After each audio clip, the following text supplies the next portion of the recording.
Hey everyone, welcome to my channel Pranisha's world. And ఈరోజు నేను Srisailam vlog చేయబోతున్నాను.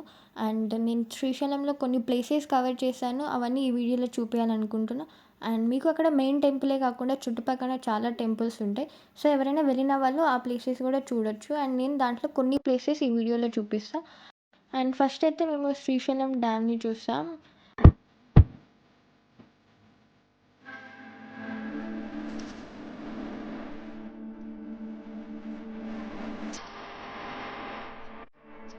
అండ్ ఫైనల్లీ శ్రీశైలంకి ఎంటర్ అయిపోయాము. అండ్ నేనైతే ఫస్ట్ హటకేశ్వర స్వామి టెంపుల్ చూశాను. అండ్ అది మనకి మెయిన్ టెంపుల్కి 3 కిలోమీటర్స్ డిస్టెన్స్లో ఉంటుంది. అండ్ ఈ టెంపుల్కి హటకేశ్వరం అనే పేరు ఎలా వచ్చింది అంటే, పూర్వము ఒక భక్తుడు ఉండేవారు. ఆయన వచ్చిన యాత్రికుల ప్రతి ఒక్కరికి భోజనాలు పెట్టేవారంట. అలా ఒకరోజు శివుడే పరీక్షించడానికి అని చెప్పేసి ఒక యాత్రికుల్లాగా అంటే టూరిస్ట్ లాగా వస్తే ఆ రోజు వాళ్ళ ఇంట్లో భోజనం అయిపోయిందంట. సో అతను దిగులుగా శివుణ్ణి ప్రార్థిస్తే ఆ శివుడే ఒక కుండలో ప్రత్యక్షమయ్యారంట. సో అలా దీనికి హటకేశ్వరం అనే పేరు వచ్చింది. దాని యొక్క అర్థం కుండ ముక్క అని చెప్పేసి. మనకి పక్కనే ఇంకొక టెంపుల్ కూడా కనిపిస్తుంది, శ్రీ శ్రీ శ్రీ లలితా దేవి పీఠం. అండ్ మనము దీంట్లోకి ఎంటర్ అవ్వగానే మనకు ఒక చిన్న గుడి కనిపిస్తుంది, సుబ్రహ్మణ్య స్వామి గుడి. చూసారు కదా, శ్రీ సుబ్రహ్మణ్య స్వామి వారు మనకి ఎంటర్ అవుతుండగానే కనిపిస్తారు. వీరిని దర్శనం చేసుకున్న తర్వాత ఇక్కడ పక్కనే టెంపుల్ ఉంది, లలితమ్మవారి టెంపుల్. అండ్ చుట్టుపక్కల చాలామంది ఇలా రాళ్ళని ఇలా పెట్టారు కోరికలు తీర్చుకునే వాళ్ళు. అండ్ దానికి కొంచెం పక్కనే హటకేశ్వర స్వామి టెంపుల్. లోపల వీడియోస్ తీయొద్దు కాబట్టి వీడియోస్ తీయలే. అండ్ శ్రీశైలంకి ఎంటర్ అవ్వగానే మనకి ఇక్కడ శివుడు పార్వతి కనిపిస్తారు. అండ్ పక్కనే నందీశ్వరుడు, శివలింగం, సో ఇలా అందరూ దేవుళ్ళు కనిపిస్తారు. అండ్ నెక్స్ట్ నేను శిఖరేశ్వర టెంపుల్కి వచ్చాను. మనం దీన్ని శిఖరం అని కూడా పిలుస్తాం. అండ్ దీనికి కూడా పెద్ద చరిత్ర ఉంది. అండ్ సింపుల్గా చెప్పాలంటే శ్రీరాముడు ఎక్కిన కొండ శిఖరేశ్వరం అని అంటారు.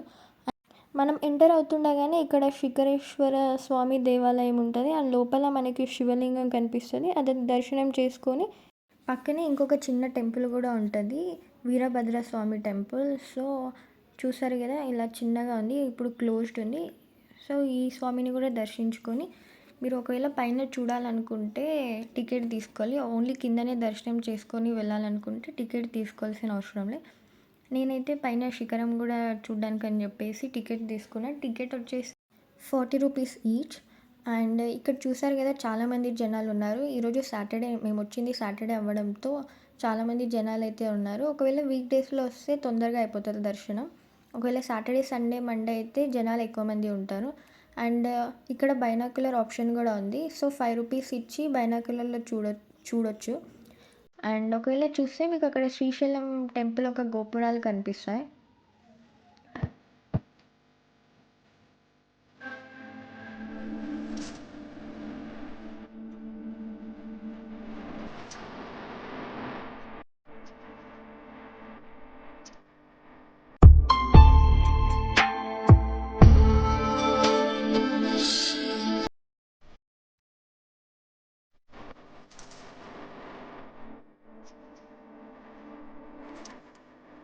ఇప్పుడు సాక్షి గణపతి టెంపుల్కి ప్రతి ఒక్కరూ వెళ్ళాల్సిందే. శ్రీశైలంకి వెళ్ళిన ప్రతి ఒక్కరూ ఈ టెంపుల్కి మాత్రం ఖచ్చితంగా వెళ్తారు. అండ్ అది కూడా ఎందుకంటే ఈ సాక్షి గణపతి టెంపుల్ ఒక ప్రత్యేకత. మనం శ్రీశైలంకి వెళ్ళామా లేదా అని చెప్పేసి రిజిస్టర్ అయ్యేది మనం సాక్షి గణపతి టెంపుల్కి వెళ్తేనే. సో అందుకని చెప్పేసి ప్రతి ఒక్కరూ ఎవరైతే శ్రీశైలంకి వెళ్ళారో వాళ్ళు ఈ సాక్షి గణపతి టెంపుల్కి కూడా తప్పకుండా వెళ్తారు. అండ్ ఆ పేరులోనే మనకి అర్థమవుతుంది, సాక్షి గణపతి అంటే ఆయన సాక్షి అని చెప్పేసి మనం శ్రీశైలంకి వెళ్ళామని. అండ్ మొత్తానికి అయితే దర్శనం చేసుకున్నాను, చాలా తొందరగా అయిపోయింది దర్శనం, బాగా అయింది. అండ్ శ్రీశైలంలో ఉన్న కొన్ని టెంపుల్స్ అయితే మేము దర్శనం చేసుకున్నాము. అండ్ శ్రీశైలం నుంచి రిటర్న్ వస్తున్నప్పుడు మాకు ఒక సాయిబాబా గుడి కనిపించింది. ఎవరైతే సాయిబాబా భక్తులు ఉన్నారో ఈ టెంపుల్ని తప్పకుండా విజిట్ చేయండి. అండ్ సాయిబాబా భక్తులనే కాదు, ఎవరైనా సరే చూడొచ్చు, ఎందుకంటే చాలా పీస్ఫుల్గా ఉంది టెంపుల్.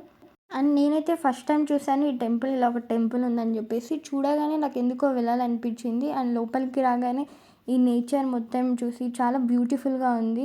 అండ్ మీరే చూడండి లోపల ఎంత లైక్ ఈ చెట్లు ఇవన్నీ చూసేసరికి చాలా ప్రశాంతంగా అనిపించింది. అండ్ ఇది సుండిపెంట ఊరిలో ఉంది, అంటే శ్రీశైలంకి కొంచెం దగ్గరలోనే ఉంది. సో చాలామందికి తెలియని వాళ్ళు ఉంటే కూడా రావచ్చు ఇక్కడికి. మీకు ఈ ప్లేస్ తప్పకుండా నచ్చుతుంది.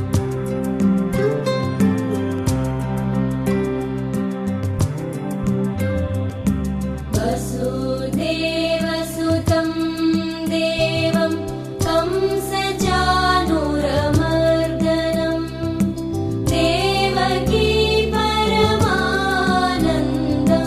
कृष्णं वन्दे जगद्गुरुम्.